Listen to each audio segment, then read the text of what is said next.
My sister shaved my 7-year-old daughter's hair, leaving her bald. Now you look like your father, bald and ugly, she said, while my nieces laughed. A few days later, her account was frozen, the bank repossessed her house, and she was facing criminal charges. Hey everyone! Before we jump into today's video, I need your help. We've noticed the channel is losing some traction, and subscribing is one of the best ways you can support us. It's quick, free, and it helps us keep bringing you awesome content. Your support means the world. Let's keep this channel growing together. Thanks so much. Now let's start the video. Sup Reddit. So this happened almost 1.5 years ago, and I'm still trying to process it. My sister shaved my daughter's head and made fun of her, so I cut her off financially after helping for years, and pressed charges. I destroyed her life, and she still never felt remorseful for what she did. Until a few months ago, when I got the phone call that flipped everything upside down. Names changed obviously because this got pretty messy. I, 38 male, work in solar. Nothing fancy but pays the bills and then some, especially with all the green energy incentives these days. Got a good wife, 35 female, Luna, and my Princess Sophia, who just turned 7. We live in one of those quiet suburban towns where everyone knows everyone's business. My sister Livia is 35, and honestly, she's been a passive-aggressive nightmare since we were kids. You know that sibling who never says what they mean, but always finds ways to cut you down? That's her. When I married Luna, Livia gave this toast at my wedding that sounded sweet on the surface, but was actually full of backhanded comments. I'm so happy Raphael found someone willing to put up with his quirks. Luna must really love a project. Everyone laughed, but I knew what she was really saying. Livia married this loser Felix when she was 22. Dude was one of those get-rich-quick scheme guys who thought he was Jordan Belfort, but couldn't even hold down a job at McDonald's. They had 2 daughters, Clara, who's 9, and Nina, who's 8. The kids picked up their mom's passive-aggressive attitude early. Livia would teach them to say things like, "Wow, Sophia's dress is so interesting," with that fake, sweet voice.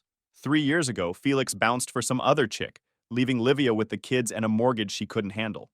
Look, I'm not heartless. When your sister calls crying because the lights are getting shut off, you step up. So I did what any decent brother would do. I helped. I covered her mortgage payments, utilities, groceries, clothes for the girls, even threw in extra cash for whatever else she needed. We're talking probably $2,500 to $3,000 a month easy. Luna wasn't thrilled about it, but she understood family comes first. What I didn't expect was for Livia to turn into this ungrateful monster who acted like I owed her this lifestyle. But Livia never just said thank you, and every time we bought something nice, she had comments. New car. Must be nice to have money to burn while some of us are scraping by. Family vacation? Living the dream while the rest of us deal with reality. Never direct criticism, always wrapped in this fake understanding tone that made it worse somehow. Sophia has always been close with her cousins despite Livia's attitude. Sometimes when I'd drop her off to play, she'd come home saying weird stuff like, "Aunt Livia said my shoes are really expensive looking," or, "Clara said I talk like I think I'm better than everyone." When I asked Livia about it, she'd just smile and say, "Kids will be kids, you know how they exaggerate." I kept telling myself Livia was just stressed, but deep down her constant little digs were eating away at me. She had this way of making every conversation feel like a competition I didn't know I was in. So Sophia's friend was having this birthday party at one of those indoor play places with the climbing walls and arcade games. You know the type. Sophia was pumped because she wanted to look like a princess for the party. Luna had to work that Saturday, so I figured I'd take Sophia to get her hair done somewhere nice. That's when I made the biggest mistake of my life. I called Livia. "Hey Livia, can you hook Sophia up with a special haircut today? It's for a birthday party and she wants to look extra pretty. I'll throw you some extra cash for it." Livia's response was classic passive-aggressive Livia. "Oh, so now you want me to work on my day off? I mean, I guess I could squeeze in some time for the princess?" I should have picked up on the sarcasm, but honestly, I was just trying to get errands done. "Come on, Livia, I'll pay you well for it. Just make her feel special." Right, because feeling special is so important when you're 7. But sure, whatever. Bring her over. Just don't expect miracles. I'm not a magician. Dropped Sophia off at Livia's house around noon.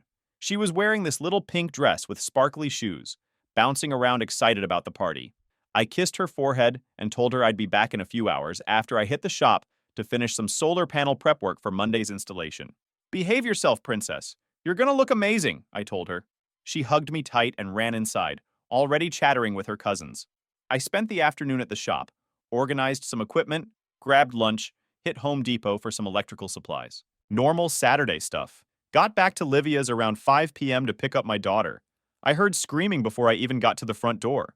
Not just any screaming, the kind of crying that makes your blood freeze. The kind that sounds like someone's world is ending. At first, I thought maybe one of the girls fell or something, but then I recognized the voice. It was Sophia. Before I could even knock, I heard Livia's voice cutting through the crying. Now you look like your father's failure. Bald and ugly just like him. Maybe now you won't think you're so special. Then laughter. Livia laughing, Clara and Nina laughing. I don't think I've ever moved faster in my life. I didn't knock, I didn't ring the bell, I slammed that door open like the Terminator. What I saw when I walked in still gives me nightmares. Sophia was sitting in a chair in the middle of the living room, head down, shoulders shaking. There was hair everywhere.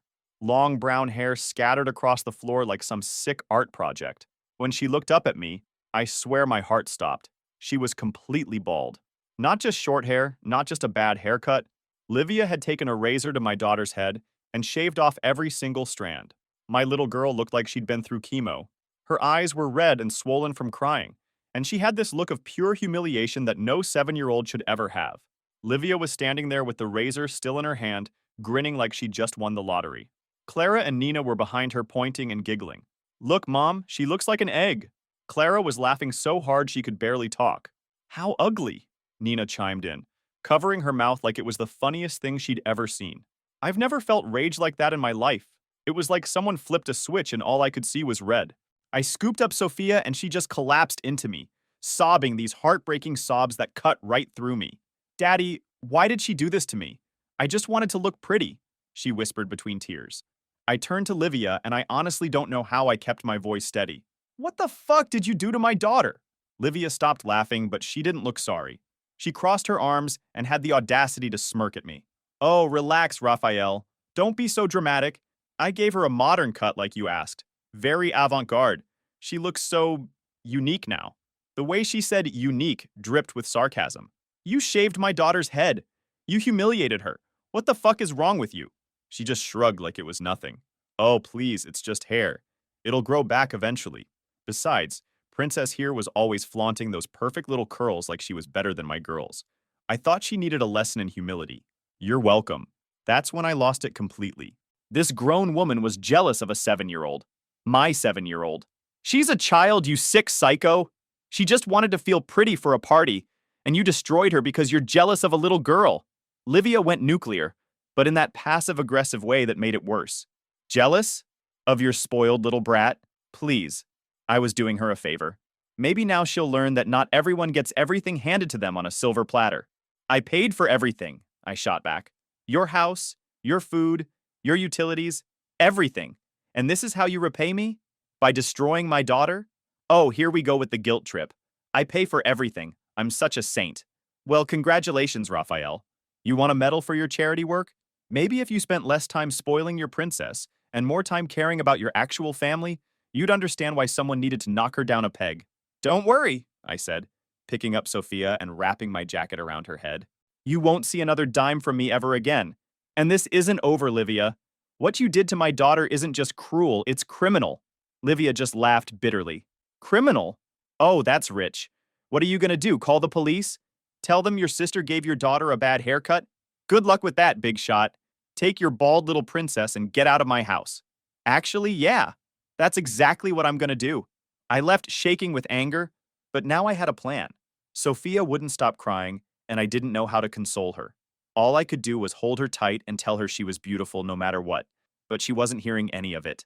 That night, while Luna held Sophia and tried to calm her down, I was on the phone with lawyers and researching child abuse laws. What Livia did wasn't just mean, it was assault on a minor. Time to make her face real consequences. The next morning, I took Sophia to the pediatrician to document everything. Doctor, Silva was horrified when she saw what happened and immediately offered to write a detailed report for legal purposes. She also took photos of Sophia's scalp to document any irritation from the razor. Then I called Child Protective Services. Look, I know some people think CPS is overkill, but what Livia did was textbook child abuse. She physically harmed my daughter and emotionally traumatized her. The caseworker I spoke to, Mrs. Cruz, was pissed when I explained the situation. Sir, what you're describing constitutes assault on a minor and potential child endangerment. We'll be opening an investigation immediately. Next stop was the police station. Filed a formal complaint for assault and child abuse. The detective, Officer Vega, was a dad himself, and you could see the anger in his eyes when I showed him the photos. "This is sick," he said. "We'll file charges within the week." But I wasn't done. I also retained a family lawyer to pursue civil charges for emotional distress and therapy costs. My lawyer, Lex, was straightforward about our chances. "You've got a strong case, Raphael. The documentation, the medical report, the emotional trauma. This is going to cost her big time. We're looking at probably $50,000 to $100,000 in damages, plus attorney fees." Meanwhile, I grabbed my laptop and logged into my banking app. One by one, I canceled every automatic payment I had set up for Livia. House payment, utilities, the monthly allowance I sent her, everything. Took about 10 minutes to destroy 3 years of financial support. But that wasn't enough. I called my buddy Rico, who works at the bank where Livia got her mortgage. Now, I'm not saying I did anything shady, but I may have mentioned that the person I'd been helping with payments was no longer reliable, and that they should keep a close eye on the account. Just being a concerned citizen, you know? The next few days were rough. Sophia barely ate, refused to go to the birthday party, didn't want to see her friends. We bought her a wig, but she ripped it off crying, saying it looked fake. Took her to a child psychologist who said she was dealing with trauma from the humiliation and would need ongoing therapy. Every therapy session was another line item for the lawsuit. Livia was going to pay for every single appointment. About a week later, CPS showed up at Livia's house unannounced. Through the grapevine, I heard she completely lost her shit when they started asking Clara and Nina questions about their home life and what happened to Sophia. Turns out, when you can't pay your utilities and your house is falling apart, CPS gets real interested in your parenting situation. 2 weeks after that, the police showed up with an arrest warrant. Livia got charged with third-degree assault on a minor and child endangerment. In our state, that's up to a year in jail plus fines. She made bail, but now she had a criminal record and a court date looming. That's when the harassment started. My phone started blowing up with calls from blocked numbers. Livia screaming at me, but even her threats were passive-aggressive.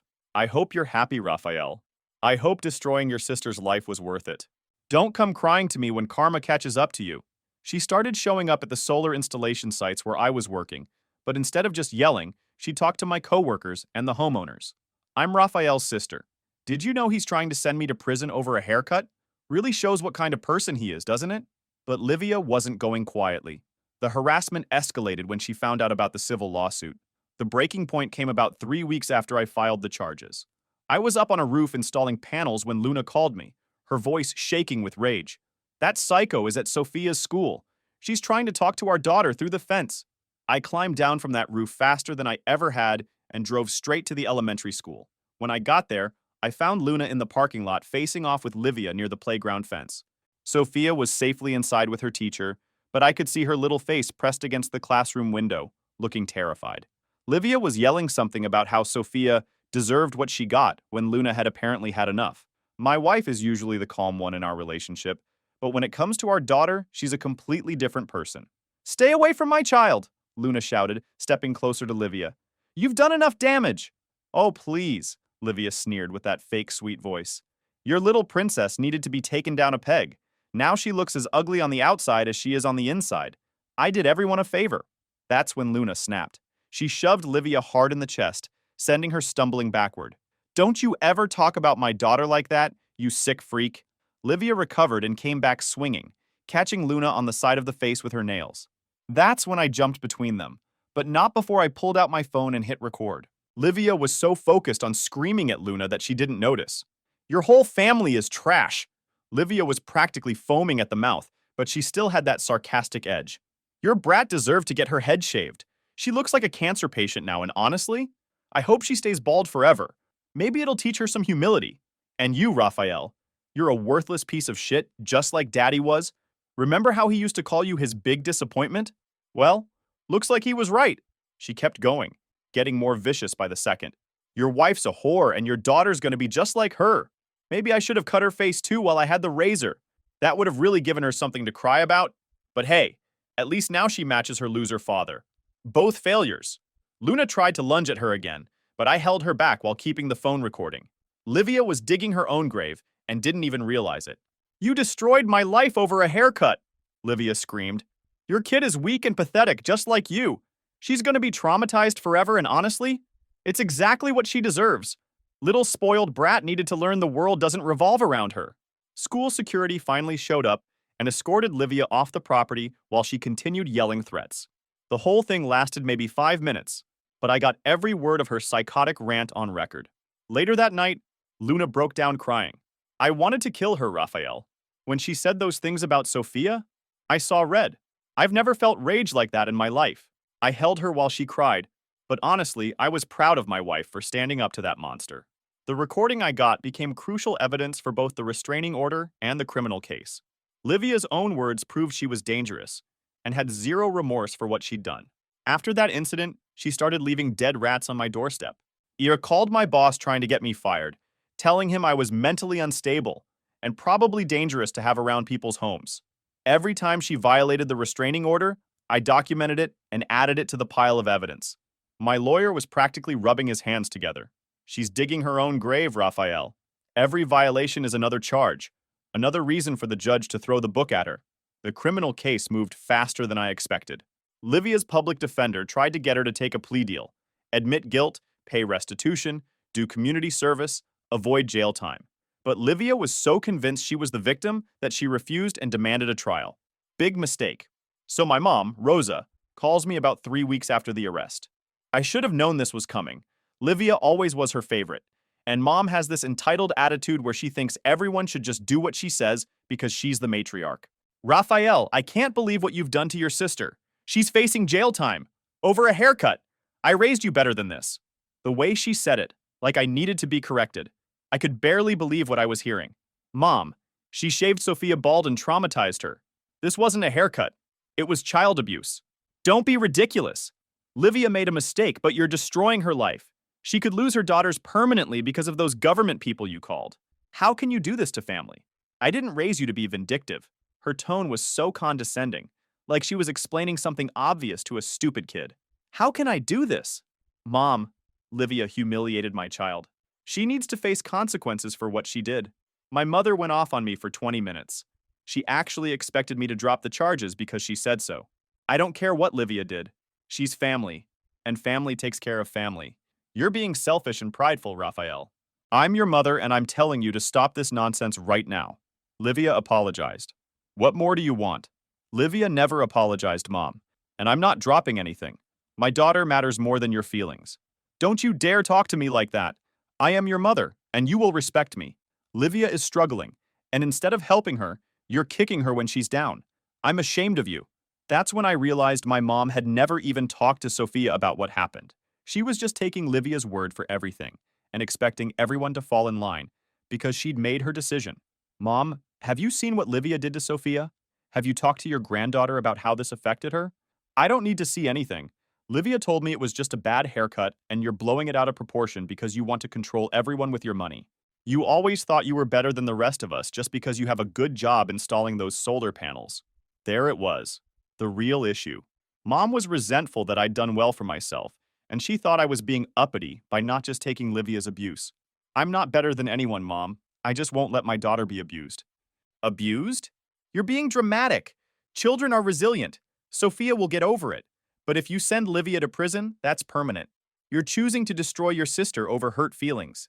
I hung up on her. My own mother was taking the side of someone who abused my child and acting like I owed her obedience because she gave birth to me. But Mom wasn't done. She started calling Luna, not to ask how Sophia was doing, but to lecture her about being a supportive wife who should talk sense into her husband. Luna, you need to make Raphael see reason. This family feud has gone too far. A good wife would help her husband make the right decision. When that didn't work, she showed up at our house unannounced, demanding to be let in because I'm the grandmother and I have rights. When we wouldn't let her in because Sophia was having a bad day and didn't need more stress, she stood on our front lawn yelling about how we were keeping her from her granddaughter and how ungrateful we were. I sacrificed everything for you children. This is how you repay me? By choosing outsiders over family? That therapist you're taking Sophia to is probably filling her head with lies about Livia. She actually called Sophia's therapist an outsider and complained that we were wasting money on head doctors instead of just getting over it. When neighbors started coming out to see what the commotion was, Mom got even louder. These people are keeping me from my granddaughter. I'm being discriminated against by my own son. The harassment from both Livia and my mother got so bad I had to file restraining orders against both of them. The judge took one look at the evidence, the photos, the voicemails, the school incident reports, and granted them immediately. But Mom's reaction to the restraining order was pure entitlement. She called me from a blocked number screaming about how I was turning the government against family and how she was going to get a lawyer and sue for grandparents' rights. You can't keep me from Sophia. I'm her grandmother. I have legal rights. You're poisoning that child against her own family. Meanwhile, Livia's life was falling apart faster than I could have planned.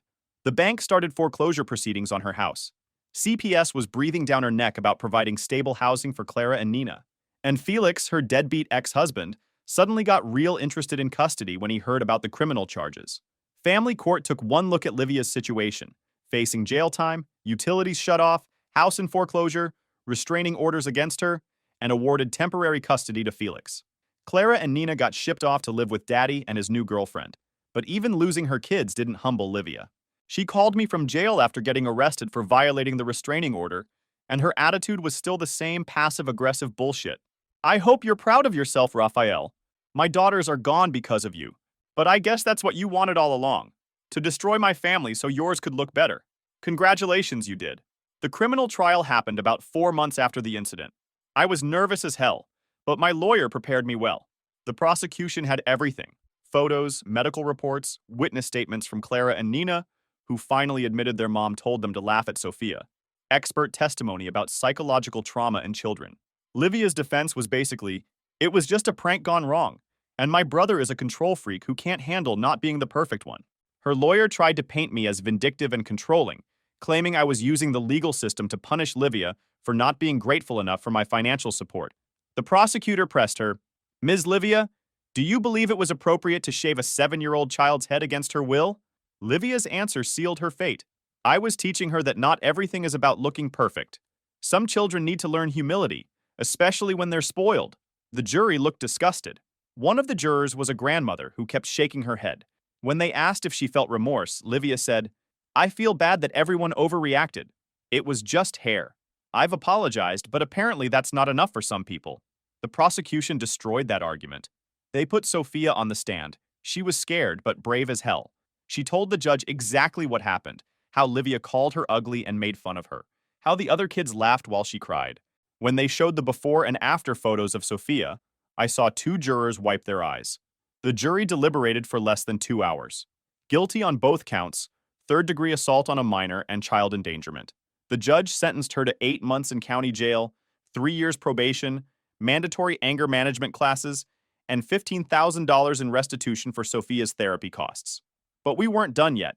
The civil case was still pending, and with a criminal conviction, it became a slam dunk. Livia's lawyer recommended she settle out of court to avoid even bigger damages. We settled for $80,000 plus all attorney fees, money that would go into a college fund for Sophia and cover years of therapy if needed. Livia served 6 months of her sentence and got out on good behavior. By then, she'd lost everything. The house was foreclosed, her ex had permanent custody of the girls, and she had a felony record that made finding work nearly impossible. Through family gossip, I heard she was having health problems too. Nothing specific, just that she'd been in and out of doctor's offices and looked pretty rough. Honestly, I didn't care enough to ask for details. My mother never spoke to me again after the conviction, but not before sending me a final entitled rant through my aunt. Tell Raphael he's dead to me. He chose strangers over family. When he's old and needs help, he better not come crawling back to me. I wash my hands of him and his spoiled family. Livia was right about him all along. Fine by me. I was better off without toxic people in my life, even if they were blood relatives. Meanwhile, we were fighting to get Sophia back to her normal self. The therapy was helping, but it was slow going. Some days were better than others, but you could tell she was still broken inside. The breakthrough came when she testified at trial. Something about having her voice heard, about adults taking her seriously and believing her, helped her realize she wasn't powerless.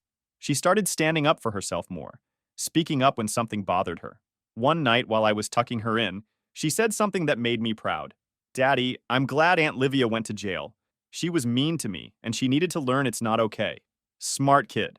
She understood justice in a way that apparently my own mother couldn't. Sophia's recovery was like watching a flower grow back after a storm. It took months of therapy, patience, and a lot of small victories, but she slowly became herself again. Her hair started growing back, just little fuzzy patches at first, but enough that she didn't look completely bald anymore. Luna taught her how to style it with cute headbands and scarves, and slowly Sophia started looking in mirrors again without crying. About 4 months after the trial, Sophia shocked us at breakfast one morning. Mom, Dad, I think I want to go back to school. We'd been homeschooling her because she was too scared to face other kids, but this was huge progress. Her first day back was nerve-wracking for all of us, but her friends welcomed her with hugs. A few asked about her short hair, but Sophia had practiced her response. I cut it short because I wanted to try something new. I like it. Over the next few months, she slowly became herself again. Started going to birthday parties, hanging out with friends, singing Disney songs at full volume in the car. Her hair grew out to shoulder length, and while she'd sometimes touch her head like she was checking if it was still there, she wasn't doing it with sadness anymore. The best part was watching her personality come back stronger than ever. Sophia started telling jokes again, pestering me to play video games with her, getting excited about normal kid stuff. She was like she'd been through fire and came out tougher. It had been almost exactly 1 year since I'd cut off contact with both Livia and my mother when I got that call that changed everything. Unknown number. When I answered, my mom's voice came through. Raphael? I almost hung up right there, but something in her voice stopped me. She sounded different, smaller. What do you want, Mom? Son, please, you need to hear this. It's Livia. Don't you dare bring her name. She has cancer, Raphael. Stage 3 prime. Her voice cracked. I just froze when I heard that. Then she continued. She's been doing chemo for 2 months and it's not looking good. I felt a weird mix of emotions. Satisfaction, guilt, anger, and something I couldn't quite name. And she's asking for you. She wants to see you. Please, Raphael, she's your sister. There it was. The guilt trip I'd been expecting. But her voice sounded genuinely scared. Mom, after everything she did to my daughter, after everything you said to me, you think I'm just gonna... I know, she interrupted. I know I said terrible things. I know Livia did something horrible. But she's different now. This whole thing has changed her. Please, just think about it. Be the bigger person. She hung up before I could respond. I told Luna about the call that night. We talked for hours about what to do. Part of me wanted to ignore it completely. Livia had made her bed, but Sophia overheard us talking and surprised me with her question. Daddy, is Aunt Livia really sick? I looked at my daughter, now 8, hair past her shoulders, confident and strong, and decided to be honest with her. Yes, baby, she is very sick. Sophia was quiet for a long moment. Can we go see her? That's how 2 weeks later, I found myself driving to the little apartment Livia was renting with my daughter in the back seat. Luna had stayed home. She couldn't bring herself to face Livia yet. And honestly, I understood. The woman who answered the door barely looked like my sister. She'd lost at least 30 pounds. Her face was gaunt, and she was wearing a colorful turban that couldn't quite hide how sick she looked. Raphael, she said, her voice barely above a whisper. You came. Sophia wanted to see you, I replied curtly. Livia's face crumpled when she saw Sophia. Oh, sweetheart, look how beautiful you are. Your hair. We sat in her tiny living room while Livia went through what I assumed was her prepared speech. She talked about how sorry she was, how the cancer had made her realize what was really important, how she thought about what she'd done every single day. I was jealous, she said, looking directly at Sophia. I was jealous of how perfect your life seemed, how happy you always were. I wanted to take that away from you because I was miserable. I'm so sorry, brother. Sophia listened quietly, occasionally glancing at me. Livia kept adjusting her turban as she talked, clearly self-conscious about what was underneath. Sorry? Really? I know I don't have the right to ask for forgiveness, but I need to. Then something came over me. Maybe it was seeing her try to hide her baldness the same way Sophia had tried to hide hers. Maybe it was just pure pettiness. But I did something that I'm not proud of. I stood up, and before I could stop myself, I reached over and pulled off her turban. Livia's hands flew to her head, but it was too late. She was completely bald, just like Sophia had been. Her scalp was pale and covered with small scars. Now you have your niece's bad haircut, I said, echoing her words from that day. Bald and ugly. Livia's face went red. She started crying, not the angry crying from before, but deep, ashamed sobs. She covered her face with her hands, her bald head exposed and vulnerable. I'm sorry, she whispered. Please don't do that. I stood there watching her cry. At that moment, I felt that satisfaction I'd been waiting for. This was it. This was her finally understanding what she'd put Sophia through. But then Sophia did something that caught me completely off guard. She got up from the couch and walked over to Livia. Without saying a word, she gathered her long hair in her hands and held it out. "Aunt Livia," she said in her clear 8-year-old voice, "you can have my hair." The room went completely silent. Livia looked up at Sophia with shock and confusion. "What?" "My hair," Sophia repeated. "You can have it. I know what it feels like to not have hair and be sad about it." Livia stared at my daughter, this little girl she'd traumatized, offering her the one thing Livia had tried to destroy. "Sophia." "No," Livia whispered. "I don't deserve, after what I did to you." "It's okay," Sophia said simply. "You were sick then too. Just different sick. And now you're more sick." That's when Livia completely broke down. She pulled Sophia into a hug and sobbed into her shoulder. "I'm so sorry," she kept repeating. "I'm so sorry. You're such a good, sweet girl, and I was horrible to you." I watched my daughter pat Livia's back awkwardly, while my sister cried harder than I'd ever seen. This wasn't the manipulative Livia I knew. This was someone genuinely ashamed of what she'd done, faced with forgiveness she knew she didn't deserve. "It's okay, Aunt Livia," Sophia said. "People make mistakes. Daddy says what matters is if you're really sorry and try to be better."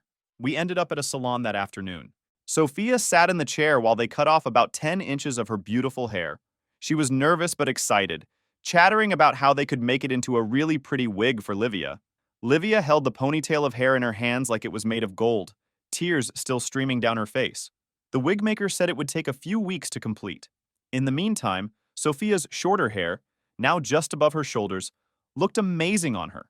She kept looking in mirrors and grinning. "I look older," she announced proudly. Over the next few months, I started visiting Livia regularly. Not because I'd completely forgiven her, but because Sophia wanted to see her aunt. And honestly, watching Livia's genuine remorse was its own kind of closure. Livia's health declined rapidly. The wig made from Sophia's hair was beautiful, and Livia wore it every day, but you could tell she was getting sicker. She spent most of our visits apologizing. To Sophia, to me, even to Luna when my wife finally came with us one day. She died 4 months later. Sophia cried at the funeral, not for the aunt who had hurt her, but for the woman who had asked for forgiveness and meant it. My mother and I still don't talk much, but she sent a card after Livia's funeral thanking me for letting Sophia donate her hair. "Your daughter has a better heart than any of us deserved," she wrote. And she was right.